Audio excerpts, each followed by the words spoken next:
game, I guarantee. Is this fun or what? This is why you lift all them weights.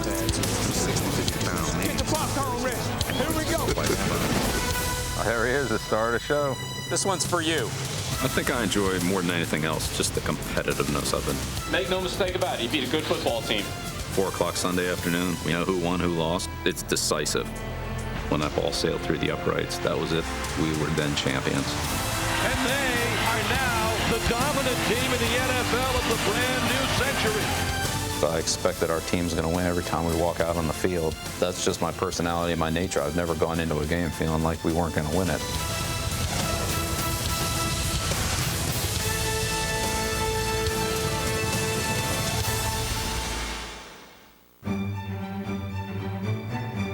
The main reason I was interested in it was because, like all kids, you like sports and you like what your dad's involved in.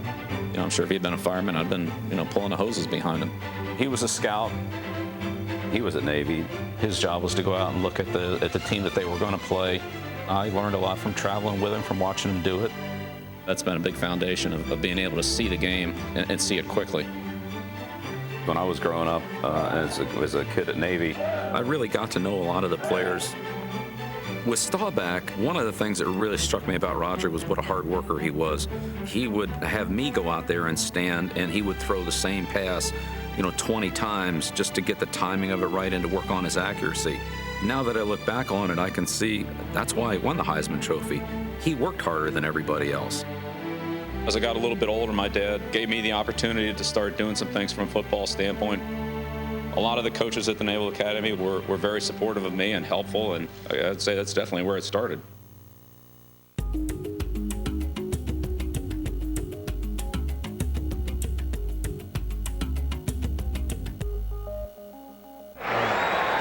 You start giving me any check. Your ass to be out. First down. Relax. That I'm not worrying about that.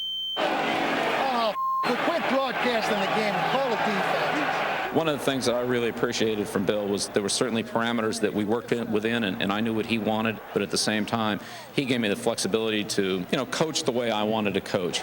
If he's looking over here now, the back was all set to the tight end side. You with me, Carl? Yeah. I know he was looking on this side. Bill, here, before you start telling about plays, you better tell him that you're alert for the hurry up now. We got it, Bill. We've already been over it. Bill said, look, here's what I want you to do. I don't really care how you get it done, but I want it done. All right, let's think about that double me, okay? If that guard jumps out and the center slides to you, grab his ass. Each game, depending on what the opposition's featuring or what their strong points are, then we try to pick out the things that, we think will be the best against it. And, playing Dan Fouts is completely different from playing a Randall Cunningham or somebody like that.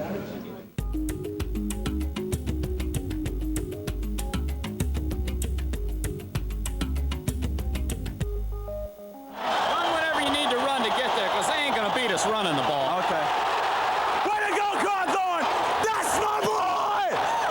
Woo! On that last one, we mirrored him. We flush him out laterally. Lawrence can get him. That's good. That's what we want to do right there. Taylor was a smart player. He was a very competitive player, and he was all day tough.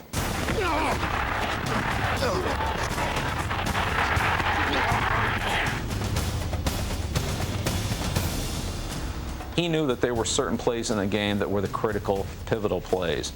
You stood out there and you could stand there and say, okay, this is a big play in the game. That's where he's going to have his best effort. And he had enough gas in his tank to be able to hit the accelerator. Hey, baby, let's go out there like a bunch of crazy dogs. Have some fun. Throws tipped high. Intercepted by Taylor. He'll score. Oh, Lawrence, the magician.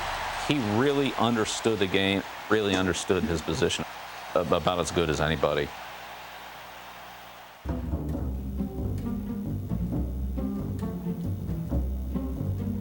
John's a big New York Giants fan. When I was with the Giants, then we formed a good alliance there. We've been friends a long time. We met this initially at a Giants practice in '89. Yep. Right, '89. Yep. But then we became friendly and stayed in touch throughout all of Bill's various coaching career. Cleveland, I'd go out to Ran patterns for us out in Cleveland, ran some scout team patterns. You were at the Super Bowl in New Orleans. I was there. I was allowed on the bench, on the field. I was the mascot. He gave us the T-shirts that everybody wore into their jerseys that day. Show no mercy. That's right. Still got all it. The Giants wore those T-shirts under their uniforms, which was pretty cool. Giants have won Super Bowl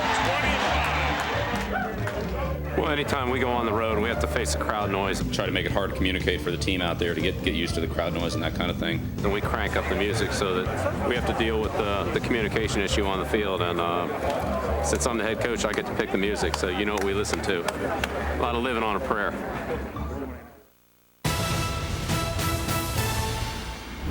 And it gives me pleasure to introduce to you the new head coach of the Cleveland Browns, Bill Belichick. This is certainly one of the outstanding franchises in the National Football League, and I'm tremendously proud to be here. We got to keep coming with those draws, okay?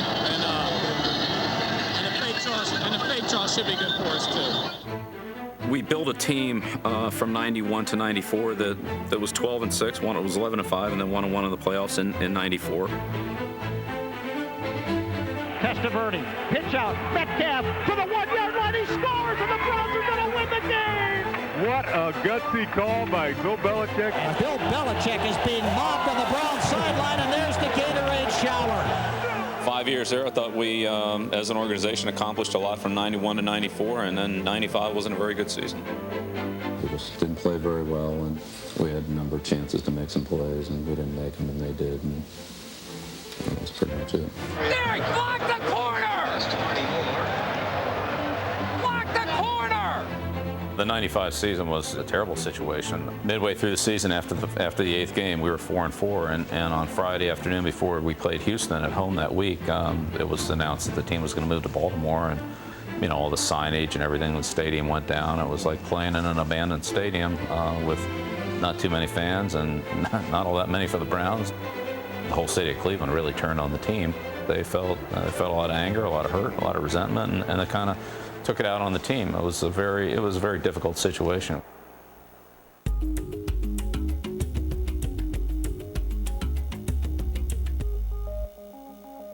I haven't focused too much on making an autopsy of last year. I focused more about what we can do to improve the team. Did you watch the film this morning? Well, that was impressive. We didn't do that well. Better. We're looking for better. That's what we'll emphasize between now and the start of the season is what we're going to do in certain situations, how to prepare for things that we're going to encounter during the year, and what we'll do when those situations come up. Be alert, good speed, concentrate on what we're doing, and be ready for the situations, okay? And I don't want to hear about what any of the situations are. You just play them. Got it? The thing that has helped us win a lot of games has been the players' ability to execute and perform.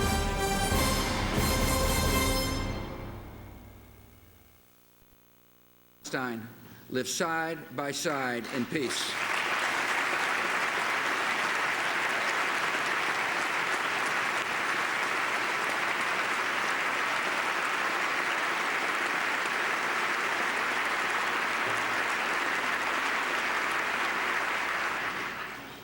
We're also standing against the forces of extremism embodied by the regime in Tehran.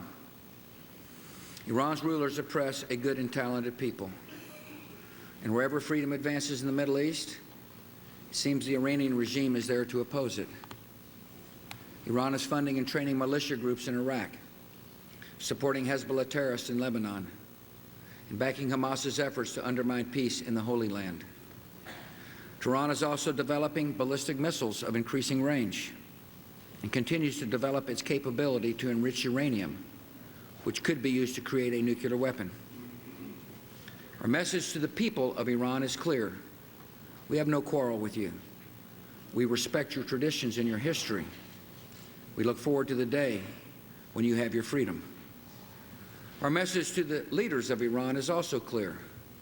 Verifiably suspend your nuclear enrichment so negotiations can begin. And to rejoin the community of nations, come clean about your nuclear intentions and past actions. Stop your oppression at home. Cease your support for terror abroad. But above all, know this: America will confront those who threaten our troops. We will stand by our allies, and we will defend our vital interests in the Persian Gulf.